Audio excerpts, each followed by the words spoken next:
वो चालाक और बाखबर था। मैं मजीद कुछ कहे बगैर कोस्टर से नीचे उतर गया। मेरे उतरते ही बाहर वाले ने मुझे कवर कर लिया और अपनी क्लाशिंकोव के जोर पर मुझे सफेद करोला की तरफ हाँकने लगा।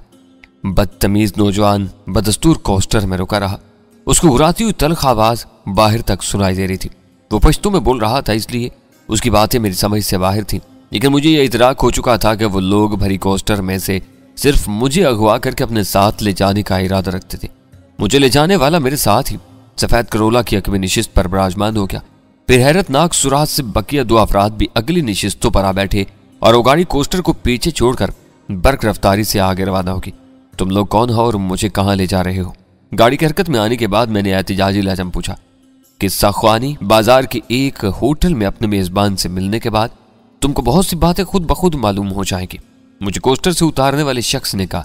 इस वक्त करोला की ड्राइविंग सीट पर मौजूद था। मुझे जवाब देने की बजाय उसने यक बयक पश्तो बोलनी शुरू कर दी जो मेरी समझ से बाहर थी। इसकी पश्तो का मफहूम मेरी समझ में आया तो कदर ताखीर हो चुकी थी। मेरे बराबर में बैठा हुआ शख्स तेजी से हरकत में आया और उसकी क्लशिंकोव का आईनी दस्ता मेरी कनपट्टी पर बज उठा। मैंने आंखें फाड़ फाड़ कर लहराते हुए खुद को संभालने की कोशिशें की, लेकिन नाकाम रहा और गैर इरादी तौर पर अपनी निशिस्त में एक तरफ को ढलकता चला गया। मुझे कुछ अंदाजा नहीं था कि मैं कितनी देर तक बेहोश रहा। मेरी बेहोशी के दौरान वो सफेद करोला जमरूद रोड के जरिए अपना सफर तय करके किसी मंजिल पर पहुंच चुकी थी। मुझे होश आया तो मैं ओस दर्जे के एक कमरे में नर्म और साफ सुथरे बिस्तर पर दराज था। मेरे ज़हन में पहला ख्याल यही आया कि शायद मुझे किस्सा ख्वानी बाजार के उस होटल में पहुंचा दिया गया है जहां मेरा कोई पुरस्कार मेजबान मेरी आमद का मुंतजिर था। होश में आ जाने के बावजूद मेरा सर भारी हो रहा था और दाहिनी कनपट्टी का वो हिस्सा जहां जरब लगाई गई थी बुरी तरह दुख रहा था। मगर अपनी जिंदगी को दरपेश खतरे के पेश नजर मैं फौरन ही बिस्तर से उतर पड़ा। वो दरमियानी दर्जे के किसी होटल का आम सा कमरा था जहां डबल बेड के अलावा मुख्तसर सा फर्नीचर भी मौजूद था। कमरे के अंदरूनी हिस्से में नजर आने वाले बंद दरवाजे से अंदाजा हो रहा था कि बाथरूम उस कमरे से मुल्हिक था। इस वक्त मेरे लिए अहम तरीन बात यह थी कि मैं कमरे में अकेला था, वहां कोई दूसरा मुतनफिस मौजूद नहीं था। मेरे लिए वो सुनहरा मौका था। मैं तेजी के साथ नकासी के रास्ते की तरफ बढ़ा। मैंने हैंडल घुमाकर दरवाजा खोलना चाहा तो वो अपनी जगह एक झटका लेकर रह गया। फौरन ही मेरी नजर दरवाजे के बुलेट की तरफ गई जो चढ़ा हुआ था। लहजा भर में पूरी सूरत हाल मुझ पर आया हो गई। वो मेरी खुशफहमी थी कि इस कमरे में कोई और नहीं था। वो जो भी था कमरे का बुलेट चढ़ाकर गालिबन बाथरूम में घुसा हुआ था। इस एतबार से मेरे पास बहुत कम मोहलत थी। मैंने फुर्ती के साथ सख्त बुलेट को खटके की आवाज के साथ गिरा दिया। कमरे में फैले हुए सकूत में बुलेट गिरने की पुरशोर आवाज का फौरी रद्दअमल हुआ। मैं दरवाजे के पट को हिला भी ना पाया था कि कब से एक जहरीली आवाज गूंजी, रुक जाओ वरना मैं गोली मार दूंगा। मैं चंद सानियों के लिए अपनी जगह पर जम कर रह गया। फिर मैं आहिस्ता आहिस्ता पीछे घूमा तो मुझे वही चेहरा नजर आया जिसने लंडी कोतल में से गुजरते हुए मुझसे उलझने की कोशिश की थी। उसका चेहरा खुशमनाक हो रहा था और उसके दाहिने हाथ में भरा हुआ पिस्तौल दबा हुआ था जिसकी नाल मेरी तरफ उठी हुई थी। दरवाजा बुलेट करके वापस बिस्तर पर लौटा। उसने सर्द लहजे में मुझे हुक्म दिया, ये याद रखना कि मुझे तुमको जिंदा रखने की कोई खास जरूरत नहीं है। तुमने मेरी जरा भी हुक्म अदूली की तो मेरे पिस्तौल की बेआवाज गोली तुम्हारे सीने में सुराख कर देगी और कमरा तुम्हारा मकबरा बन जाएगा। उसकी धमकी बेबुनियाद नहीं थी। उसके पिस्तौल पर चढ़ा हुआ बेहंगम सा साइलेंसर दूर ही से नजर आ रहा था। मैं एहतियात से दरवाजे का बुलेट चढ़ाकर अपने बिस्तर पर लौटा और मसहरी के किनारे पर बैठ गया। मुझे याद पड़ता है कि लंडी कोतल में तुम ही ने मुझसे उलझने की कोशिश की थी। मैंने चंद सानियों तक खामोश रहने और उसे घूरने के बाद भराई हुई आवाज में कहा, मेरी समझ में नहीं आता कि तुम्हें मुझसे क्या पुरखाश है। कोई तुम्हें हर कीमत पर अपनी तहवील में देखना चाहता है। वो अपनी जगह छोड़कर कुर्सी पर बैठते हुए बोला, उसे इस बात से दिलचस्पी नहीं कि तुम जिंदा पकड़े जाते हो या मुर्दा। ये तुम्हारी खुशकिस्मती है कि तुम अभी तक जिंदा हो। मुझे उम्मीद है कि तुम कोई बद हरकत करके अपनी जिंदगी को मुख्तसर करने की कोशिश नहीं करोगे। तुम किसके लिए काम कर रहे हो? मैंने उसे टोलने की नीयत से पूछा। वो आता ही होगा, उसने जहरखंद के साथ कहा। मालूम होता है कि तुम्हारा और उसका कोई पुराना हिसाब चल रहा है। वो इसी होटल में आएगा। मैंने दानिस्ता वो जो मानी सवाल किया। उसके जवाब से मुझे ये पता चल सकता था कि मैं वाकई किस होटल में कैद किया गया था। वो बहुत चालाक था। फौरन ही मेरा मुद्दा भाप गया और तेजी से बोला, इस ख्याल में ना रहना कि तुम होटल में ओदम बचाकर मेरे लिए परेशानियां खड़ी कर सकोगे। इस इमारत में मेरा राज चलता है। मैं तुम्हें जिबा भी कर दूं तो कोई दखल अंदाज होने की कोशिश नहीं करेगा। तुम्हारी बातों से अंदाजा हो रहा है कि तुम किसी के लिए काम कर रहे हो। चंद सानियों बाद मैंने एक और रुख से बात छेड़ी। तुम्हारा उसे जो भी मुआवजा तय हुआ हो मैं तुम्हें उससे ज्यादा रकम अदा कर सकता हूँ। उसने सख्ती से मेरी पेशकश को रद्द कर दिया। हम लोग अहद शिकनी नहीं करते। किसी से वादा कर लें तो फिर उसे पूरा करके दम लेते हैं। इस लाइन में ज्यादा पैसे का लालच करने वाले थोड़े ही दिनों में अपनी साख को बैठते हैं। तुमने बताया था कि तुम्हें मेरी तस्वीर दी गई थी। मैं उसे बातों में उलझा कर यह अंदाजा लगाना चाह रहा था कि मैं किन लोगों के कब्जे में हूँ, इसलिए मैंने अपनी शनाख्त का किस्सा छेड़ दिया। गालबन तस्वीर देकर ही तुम्हें मेरा नाम बताया क्या होगा। अगर हमारी कोस्टल लंडी कोतल के मुख्तसर से बाजार में ना रुकती तो तुम वहीं बैठे रह जाते और मैं पेशावर पहुंच जाता। उसने तकब्बुर अमेज हंसी के साथ मेरी बात काट दी और बोला, अकबर खान पठान जरूर है लेकिन इतना बेवकूफ नहीं है। लंडी कोतल से अगली चेक पोस्ट पर हर गाड़ी के मुसाफिरों की देखभाल होती है। मेरा एक आदमी वहां भी बैठा हुआ था। तुम लंडी कोतल से निकल जाते तो वहां पहचान लिए जाते। मैं कच्चा काम नहीं करता। वैसे भी इस रास्ते पर सफर करने वाले चाय पानी के लिए लंडी कोतल में जरूर रुकते हैं। दिन के वक्त इस बाजार में फेरी लगाने वाले कीमती चीजें सस्ते दामों बेचते हैं। इन खरीदारों के लालच में हर शख्स यहाँ रुकना जरूरी समझता है। कहानी धीरे धीरे मुकम्मल हो रही थी। किसी को नहायत शिद्दत से मेरी तलाश थी। वो जो कोई भी था उस अमर से बाखूबी वाकिफ था कि मैं शिंगारा वैली क्या था। उसको शिंगारा वैली की कट्टर रवायात का भी इल्म रहा होगा, क्योंकि उसने शिंगारा वैली तो दरकिनार कबायली इलाके में भी मुझ पर हाथ डालने की कोशिश नहीं की थी। वैसे भी शिंगारा वैली में हम लोगों की हैसियत बदलती रही थी। इब्तिदा में संदल खान हमें सरदार पाइंदा गुल का कैदी बनाकर कालान ले गया था और सरदार पाइंदा गुल ने मेरे तीनों साथियों को यरगमाल बनाकर मुझे अपनी नाजायज बेटी जन्नत गुल की तलाश में भेजने का फैसला किया था। मगर कातबे तकदीर को कुछ और ही मंजूर था। यह सूरत हाल का तवील और पुरपीच तजर्बा था जो मैंने खामोशी के चंद लम्हात में मुकम्मल कर लिया और पूरे एतमाद से अकबर खान से कहा, तुमने अच्छा किया कि अपना तारुफ करवा दिया।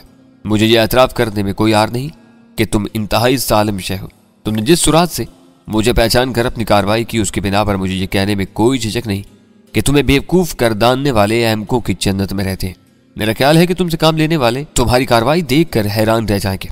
मेरे तौसीफी कलमात ने उसके चेहरे पर सुर्खी की लहर दौड़ा थी, मगर वो अपने तासरात को छुपाने की नाकाम कोशिश करते हुए मुंह बनाकर बुड़बुड़ाया, तुम किन लोगों की बात कर रहे हो? मैं किसी छोटी मोटी पार्टी के लिए काम नहीं करता। मैं तहकीर के लिए यह बात नहीं कही थी। मैंने जल्दी से वजाहत की, मेरा अंदाजा है कि तुम मुकाओ, हांगकांग या फिर चीन से आए हुए किसी बंदे के लिए काम कर रहे हो। ऐसे लोगों के खदोकाल चिपटे ही होते।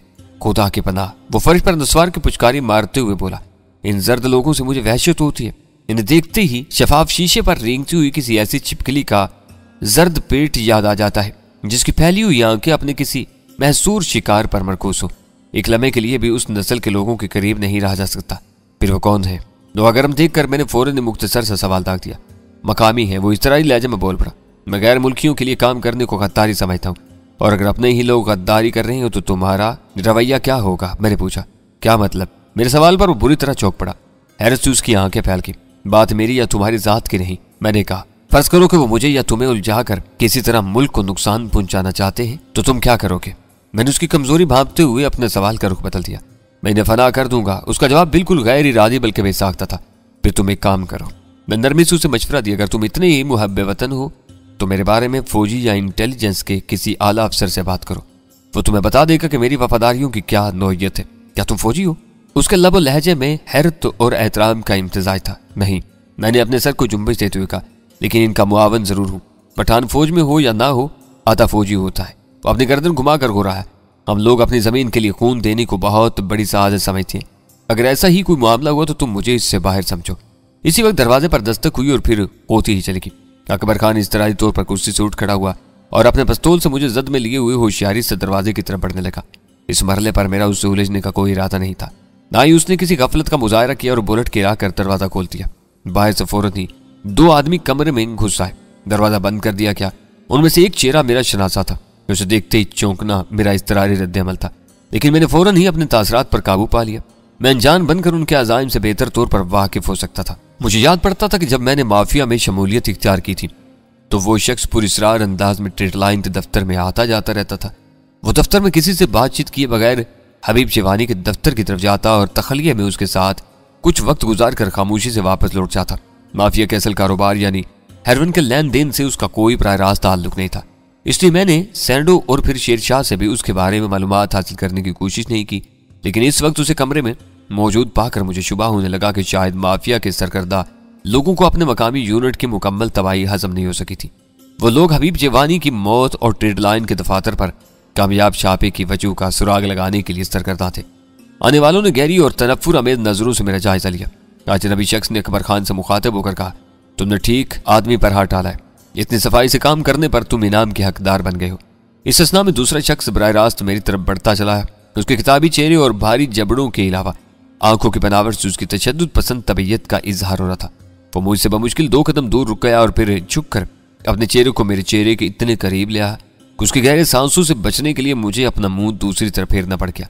उसने फौरन मेरी गिरबान पर हाथ डाल दिया और उसे एक झटका देकर तनफ्फुर आमेज लहजा बोला, हम अपने दुश्मनों को पाताल से भी ढूंढ निकालते हैं। मुझे पहचाना तूने? मेरे लिए वो लम्हात कठिन मगर फैसला कुन थे। मेरा ज़हन बर्क रफ्तारी से काम कर रहा था। अगर इन लोगों को मुझे मारना ही होता तो अकबर खान मुझे अगवा करने के बाद जमरूद रोड के इतराफ में तहद्दे नजर फैले हुए वीरानों में बहुत आसानी से ज़िबा करके या गोली मार कर फेंक सकता था। उसने मुझे बेहोशी की हालत में पिशावर के एक बारूनी के इलाके में पहुंचा कर बहुत बड़ा खतरा मोल लिया था। इससे एक बात जाहिर होती थी कि वो लोग फौरी तौर पर मुझे मारने के मूड में नहीं थे। मैंने पूरी कुव्वत से उसका हाथ अपनी गिरबान से झटक दिया और फुर्ती से कई कदम पीछे हटकर कहा, मुकाबले की आरज़ू है तो मैं इसके लिए तैयार हूँ। इस ख्याल में न रहना कि मैं मजबूरी की वजह से तुम लोगों की बदतमीजियां खामोशी से सहता रहूंगा। मुझे ये बताओ कि तुम लोग कौन हो और मुझसे क्या चाहते हो। मेरा गिरबान पकड़ने वाले ने दोबारा मेरी तरफ लपकने का कसद किया मगर उसके साथी ने उसे बर वक्त रोक लिया। बॉबी, अपने ऊपर काबू रखो, मैं कोई हंगामा राय पसंद नहीं करूंगा। अकबर खान का मामू भी अपने होटल में कुछ तो खून बर्दाश्त नहीं करेगा और बिला वजह बात बिगड़ जाएगी। वो गालबन बॉबी से सीनियर था क्योंकि उसकी आवाज पर बॉबी के बढ़ते हुए कदम रुक गए। मुझे याद आ गया कि ट्रेड लाइन में भी मैंने उसका नाम बॉबी ही सुना था मगर मैं दानिस्ता उसकी तरफ से अनजान बना रहा। तुम बास हो, बॉबी ने अपना सर झटक कर अपने साथी से कहा। जैसा तुम चाहोगे वैसा ही होगा, लेकिन ये मैं बता दूं कि डैनी लातों का भूत है, बातों से राय रास्त पर नहीं आएगा। चीफ भी इससे बहुत घबराता था। मैं तेरे किसी चीफ को नहीं जानता, तू किसकी बात कर रहा है? मैंने बॉबी से पूछा। मेरे तरह तुखातों पर बॉबी भड़कने वाला था कि बास ने इशारे से उसे खामोश कर दिया और खुद ही कुर्सी पर बैठते हुए मुझसे बोला, एक तरह बैठ जाओ और तलखियों को जहन से झटक दो। हमें तुमसे कुछ आम बातें करनी है। आम बातें गिरेबान पकड़ कर नहीं की जाती। मैंने तलखी से कहा और मसारी पर बैठ गया। तुम बाहर ठहरो। बास ने अकबर खान से कहा, जरूरत हुई तो तुम्हें बुला लेंगे। अकबर खान लम्हा भर के लिए मुझे जबजब नजर आया। मैंने उसके दिल में शुबहात के जो बीज बोए थे वो बाराबर साबित हो रहे थे।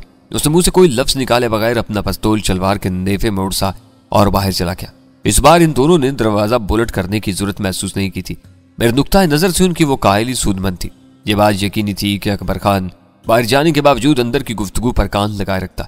अगर मैं अपनी बातों से ये तासुर पैदा करने में कामयाब हो जाता कि वो दोनों मुल्क के बदख्वाह थे तो अकबर खान के दिल में मेरे लिए हमदर्दी का जज्बा पैदा हो सकता था। सूरत हाल ज्यादा खराब होती तो कमरे में घुसकर मेरी अमली मदद भी कर सकता था। बाहर उजाला फैलने लगा था लेकिन इस मुल्कचे उजाले में कमरे को रोशन रखने के लिए बल बदस्तूर चल रहा था। अगर बाज तुम संदर्मी बरतने पर आमादा है तो मुझे भी तुम्हारा लिहाज करना पड़ेगा। बॉबी ने दूसरी कुर्सी पर बैठते हुए मुहज्जब पैराए में कहा, मैं ये बात तस्लीम नहीं कर सकता कि तुमने मुझे नहीं पहचाना होगा। किसी शनासा के नजर आने पर कुछ बेसाख्ता तासुरात उभरते हैं। शायद तुमने अंदर आकर मेरे सपाट चेहरे पर गौर नहीं किया होगा। मैंने भी मसालियाना लब लहजा इख्तियार करते हुए जवाब दिया, अब बेहतर यही होगा कि तुम अपना तारुफ करवा दो। मैं चीफ के लिए माल और रकूम की बाहर तरसील के इंतजामात करता था और अक्सर उसके पास आता रहता था। उसने कहा, ओह, मैंने बेसाख्तगी से कहा, तो यूं कहो कि तुम माफिया के कारकुन हो और सेठ हबीब जिवानी के लिए काम करते थे। दरअसल ट्रेड लाइन में हर शख्स अपने काम से काम रखता था। बात दूसरों के बारे में तजस्सुस में पढ़ने की इजाजत नहीं थी। पहले तुम एक अजनबी थे, इसलिए हो सकता है कि मैंने तुम्हें देखने के बाद भी कोई अहमियत न दी हो। बास को खास तौर पर लंदन से कराची भेजा गया है। पूरे शहर में मेरे सिवा कोई ऐसा आदमी आजाद या जिंदा नहीं बचा था जो ट्रेड लाइन पर नाजल होने वाली तबाही के बारे में तहकीकात कर सके। बॉबी सिगरेट सुलगाकर बोलने लगा, इस ऑपरेशन में जो कुछ हुआ वो किसी की बड़ी मुखबरी की वजह से हुआ और तुम्हें शुबा है कि मुखबरी मैंने की होगी। मैंने उसकी बात काट कर सवाल किया, जाहिरी हालात ऐसे ही हैं। बास के लकब से मुखातिब की जाने वाले शख्स ने कहा, ट्रेड लाइन पर पुलिस और नीम फौजी दस्तों ने पूरी तैयारियों के साथ धावा बोला था। वहां से चिड़िया का बच्चा भी बचकर नहीं निकल सका। काफी लोग मारे गए, जो जिंदा बचे वो सब गिरफ्तार कर लिए गए। हद यह है कि सेठ हबीब जिवानी जो छापे के वक्त दफ्तर में नहीं था वो भी एक करीबी सड़क पर गोलियों से भून डाला गया। इस तबाही ने सब बड़ों को तशवीश में मुब्तला कर दिया। उनके अहवा पर मैंने कराची में तफ्तीश की तो पता चला कि तुम्हारा बाल भी बेका नहीं हुआ। तुम माफिया में कलीदी किरदार अदा करते थे। अगर ट्रेड लाइन पर चढ़ाई करने वाले इतने बाखबर थे तो उन्होंने तुम्हें क्यों नजरअंदाज कर दिया? मेरे लिए इस सवाल का जवाब पाना जरूरी हो गया। अपनी इन्हीं कोशिशों में मुझे बॉबी तक रसाई हासिल हुई। हम दोनों ने अपनी तहकीकात का दायरा वसी किया तो मालूम हुआ कि कराची में माफिया की तबाही के बाद तुम खुले बंदों अपने फ्लैट में रहते रहे और किसी ने तुम्हें तंग नहीं किया। फिर तुम अपने साथियों समेत अचानक लापता हो गए। तुम्हारी अचानक गुमशुदगी से हमें शुबा हुआ कि तुम भी फंस चुके हो। लेकिन फिर बदरू दादा के आदमियों के जरिए एक कहानी बॉबी तक पहुंची। मैं खुद वली से मिला और उसने तुम्हारे अगवा की पूरी कथा सुना डाली। वली को तुम्हारे अगवा का सबब मालूम नहीं था। लेकिन वो भी जानता था कि ट्रेड लाइन को एक सौदे की रकम सरदार पाइंदा गुल के आदमियों को अदा करनी थी। इन कड़ियों को यकजा कर लेने के बाद यह समझना मुश्किल नहीं था कि शिंगारी सरदार ने अपने माल या उसके मुआवजे की वसूली के लिए तुम्हें उठवाया है, क्योंकि उसके मकरूज लोगों में से सिर्फ तुम जिंदा बचे थे। मुझे उम्मीद थी कि तुम इसे मुतमईन करके या मोहलत हासिल करके जरूर वापस लौटोगे। इसी दिन हमने पिशावर पहुंचकर मकामियों से राब्ता किया और लंडी कोतल पर नफरी लगा थी। मैंने इस मरतबा उससे भी बात पूरी करने का मौका नहीं दिया। बॉबी के सलूक से जाहिर हो रहा है जैसे तुम्हें मेरी बदनीति का पूरा यकीन हो चुका है। बात सिर्फ शुबे की होती तो पहले मुझे सफाई का मौका मिलना चाहिए था। मैंने उन दोनों से उस बात की वजाहत नहीं की कि सरदार पाइंदा गुल से हेरोइन या रकम का तनाजा पहले ही तय हो चुका था और उसे उसका माल लौटा दिया गया था। हमारे अगवा का सबब जन्नत कुल की जात और उसकी फैलाई हुई बातें थी। यह बहुत अच्छा था कि वो शदीद गलतफहमी में मुब्तला थे।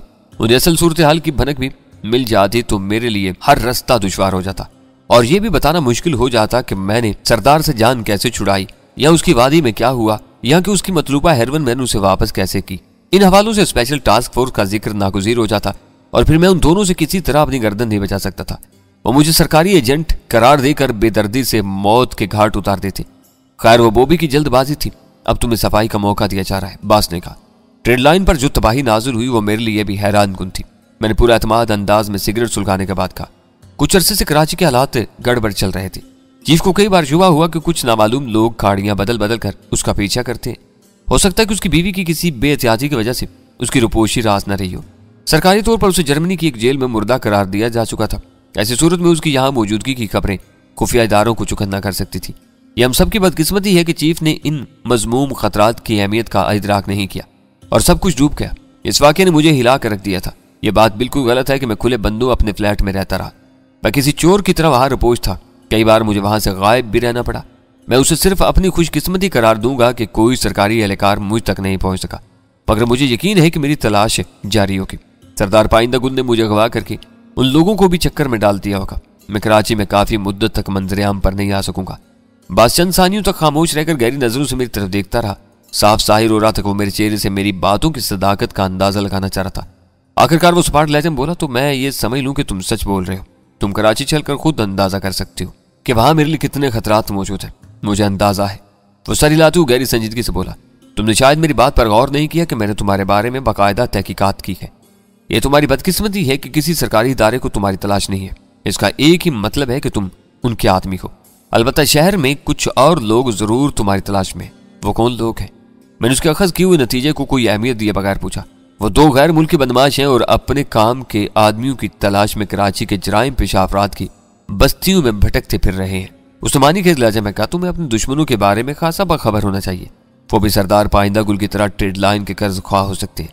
मैं तुम्हारी सहूलत के लिए बात वाज़ेह किए देता हूँ।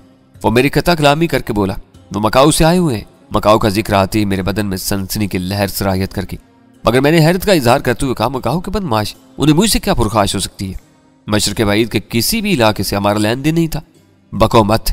इस बार वो बरहम होकर गुरा। इन लोगों का माफिया से दूर का भी वास्ता नहीं है। ये बताओ कि तुम मकाऊ गए थे या नहीं? वह तुम्हारा क्या काम था? इस बारे में चीफ को क्यों लाइल्म रखा गया? मेरा इरादा था कि मकाऊ जाने के वाक़े से इनकार कर दूंगा, लेकिन उसके सवालात बहुत काटदार थे। इनसे जाहिर हो रहा था कि उसे मेरे मकाऊ जाने के बारे में खासी मालूमात हासिल थी।